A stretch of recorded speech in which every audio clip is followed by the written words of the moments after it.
I still remember the feel of that white lace handkerchief between my fingers. My name is Linda Carter. I'm 61 years old, and after 34 years as an elementary school librarian, I thought I'd learned that patience could solve almost anything. For 3 weeks, I stitched my late mother's initials into that handkerchief for my daughter Emily's wedding, continuing a family tradition that stretched back to 1948. Then, at exactly 7:42 p.m. on Saturday, May 3, one message erased every reason I'd made it. Months later, that same handkerchief rested on an empty dining chair while someone stood silently on my front porch, waiting for me to answer the door. What Emily didn't know that evening, and what I didn't fully understand myself, was that the text wasn't really about a wedding invitation. It was about the quiet rules our family had been living under for years without ever admitting they existed. In our family, the embroidered handkerchief meant you belonged. Every bride carried it for a few moments before the ceremony, then handed it back so it could be passed down again. It wasn't expensive. The lace had yellowed with age, and one corner had been repaired twice by my grandmother, but it reminded us that family wasn't something you bought. Emily used to wrap herself in old blankets, pretending they were wedding veils, while I held up that handkerchief and told her one day it would be hers. After she married Ryan at 29, little things began changing. Holidays moved to restaurants because they were simpler. Birthdays became shorter. Family conversations waited until Ryan approved the schedule. I noticed it, yet I kept telling myself marriage required adjustment. Looking back, I wasn't just the person being pushed aside. I was also the one quietly teaching everyone else that keeping the peace mattered more than questioning unfairness. By April, every wedding detail had been confirmed more than once.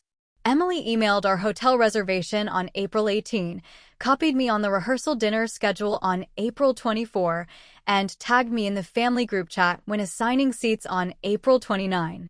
My sister Diane and 2 cousins all saw my name on the guest list. There was no misunderstanding to clear up later. During one planning dinner, Ryan smiled politely before saying, "Let's keep things appropriate." Everyone chuckled as if it were harmless. I smiled too, even though something about the way he said it stayed with me long after the plates had been cleared. At exactly 7:42 p.m. on May 3, my phone vibrated while I was standing in the kitchen, tying a silver ribbon around the wedding gift. The handkerchief rested beside it inside a small oak box lined with blue velvet. I smiled before unlocking the screen because I assumed Emily was sending another last-minute question about flowers or directions. Instead, I read, "Mom, please don't be upset. Ryan thinks it would be better if you don't attend tomorrow. He says emotions will distract from the ceremony, and we need to keep everything peaceful. I'm so sorry. I stared at the message until the screen dimmed. Then another text arrived less than 30 seconds later. He's saying, let's keep things appropriate. There it was again. The same sentence he'd used at the planning dinner. The same calm voice hiding behind polite words. I looked from the glowing phone to the finished handkerchief lying only inches away. 3 weeks of careful stitching. 42 hours of work measured in tiny threads that suddenly had nowhere to go. The wedding gift was wrapped. My navy blue dress was hanging upstairs with the tags already removed. My suitcase stood beside the front door, packed since that morning. Every object in the room still believed I had somewhere to be. Only I didn't. My older sister, Diane, walked into the kitchen carrying 2 mugs of tea. She immediately knew something had changed because I hadn't moved. What happened? I handed her my phone without saying a word. She adjusted her reading glasses, read both messages once, then quietly placed the phone back on the counter. She didn't cry. She didn't swear. Instead, she picked up the oak box, carefully folded the lace handkerchief one more time, smoothed the edges with both hands, and closed the lid. We'll save it, she said softly. That hurt more than if she'd broken down completely. Her acceptance made the loss feel real. As we stood there in silence, memories I had ignored for years began arranging themselves into something impossible to deny. Ryan insisting every Thanksgiving should happen at his parents' house because it was more practical. Emily canceling Sunday lunches after checking with him first. Family photos where I somehow ended up standing at the edge instead of beside my own daughter. Every small disappointment had seemed insignificant on its own. Together, they formed a pattern I could no longer pretend not to see. The hardest truth wasn't that Ryan had excluded me. It was that I had spent years excusing behavior that taught everyone, including Emily, that my place in the family could always be negotiated if it made someone else's life more convenient.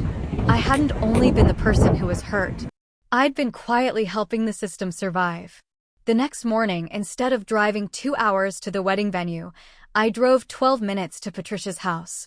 We'd worked together at the library for almost 20 years before she retired, and she had the rare gift of listening without trying to repair everything immediately. After I showed her the messages, she didn't search for excuses.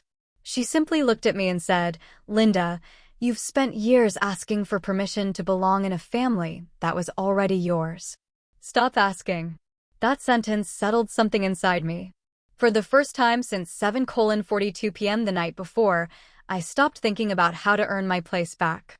I started thinking about how to protect the people who still wanted to share it with me. I called Diane, my 2 cousins, Patricia, and 3 neighbors who had known Emily since she was little. I invited them to my house for dinner that evening. Nothing fancy. Just roast chicken, fresh bread from the bakery on Maple Street, and the peach cobbler Emily always loved as a teenager. I even set one extra place at the table. Not because I expected Emily to appear. Because Hope deserved a chair, too. I found myself whispering a sentence I'd never needed before. Asterisk, you don't build peace by begging for a seat. You build it by setting a better table. Asterisk. Before anyone arrived, I opened my phone and began typing. The first draft read, asterisk, I hope one day you understand what you've allowed him to destroy. Asterisk. I stared at it for nearly a minute before deleting every word. The second draft was harsher. Asterisk, if appearances matter more than your own mother, then you've already lost something no wedding can replace. Asterisk. Delete. Neither message would change anything except the amount of regret I carried later. So I typed one final reply. Asterisk, Emily, I love you. I hope today is filled with kindness, laughter, and peace. The handkerchief will stay safely with me until the day you truly want it. My door will always be open. Asterisk. I pressed send at 10:16 a.m. Ryan replied exactly 4 minutes later. Asterisk, understood. Asterisk. Nothing else. No apology. No explanation. Just one cold word. By 6 o'clock that evening, my dining room sounded nothing like a consolation gathering. Patricia accidentally burned the dinner rolls because we were laughing too hard over an old library story. Diane insisted the peach cobbler needed more cinnamon. My neighbor Carlos brought homemade lemonade even though nobody had asked him to. My cousin Rebecca found an old photo album, and before long everyone was passing pictures around the table. The empty chair remained empty. No one pretended otherwise. But nobody treated it like a wound that had to define the evening either. 3 days later, my niece Chloe called after returning from the wedding. She hesitated before describing it. The ballroom was beautiful, she admitted. Everything matched perfectly. The flowers, the candles, the music, it looked expensive. Then she paused. But it didn't feel alive. She told me conversations stayed careful.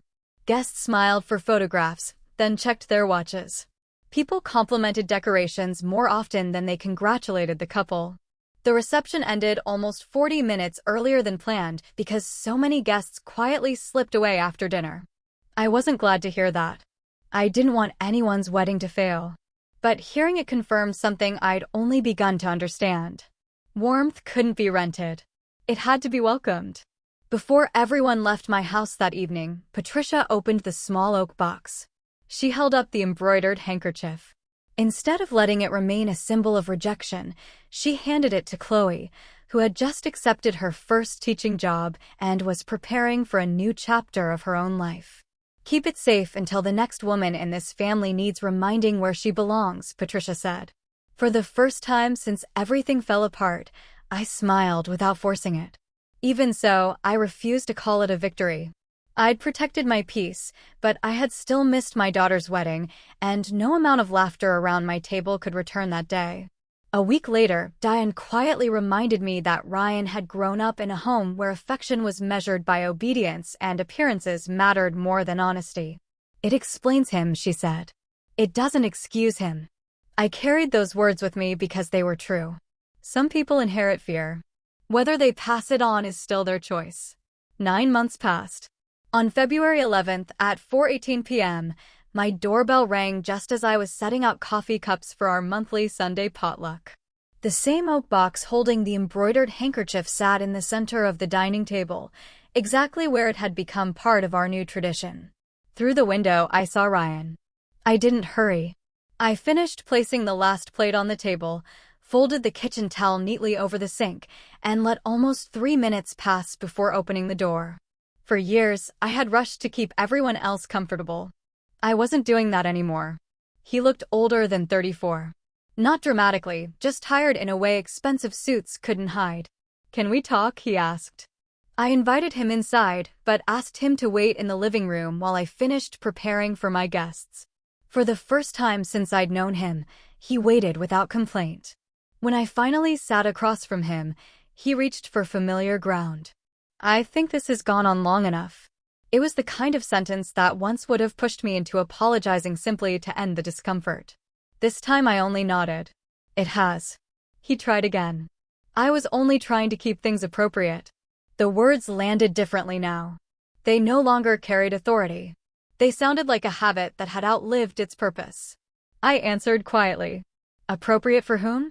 He opened his mouth, then closed it again. Silence did what arguments never had. Several moments later, his shoulders relaxed. There was no performance left. Finally, he asked the only question that mattered. "Is there any way to fix this?" I had thought about that question for months. "My condition isn't about me," I said. "It's about Emily. If you truly want this family back together, stop deciding who belongs in it. The next invitation, the next holiday, the next celebration, you don't manage people's place in the room. You respect it. Especially hers to choose and mine to keep." He nodded without trying to negotiate. That was new. Emily arrived 20 minutes later.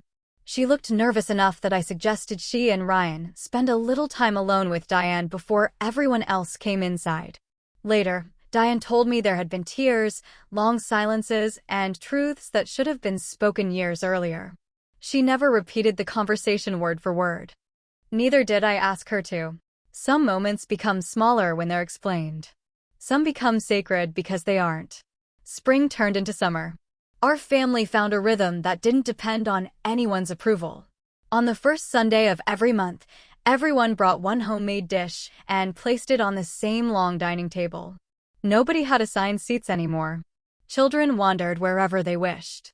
Birthdays, graduations, and ordinary afternoons all looked remarkably similar because no one was measuring importance.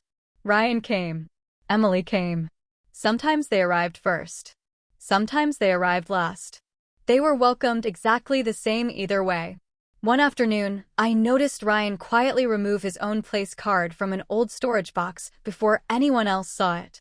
He folded it once and slipped it into the recycling bin without saying a word. He never announced he had changed. He simply stopped behaving as though rank mattered. A month later, Emily placed my hand over her stomach and smiled. "There'll be another family tradition soon," she whispered. When the baby shower arrived, she opened the oak box herself. Instead of carrying the embroidered handkerchief as a symbol of a perfect wedding, she wrapped it around the tiny bracelet her future daughter would wear home from the hospital. The tradition had finally become what it was always supposed to be. Not a reward for meeting someone's standards. A reminder that love keeps making room.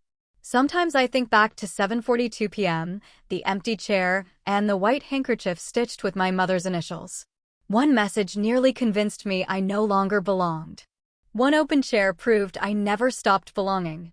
A family isn't defined by who controls the invitation, it is defined by who still saves your place when love finally learns to come home.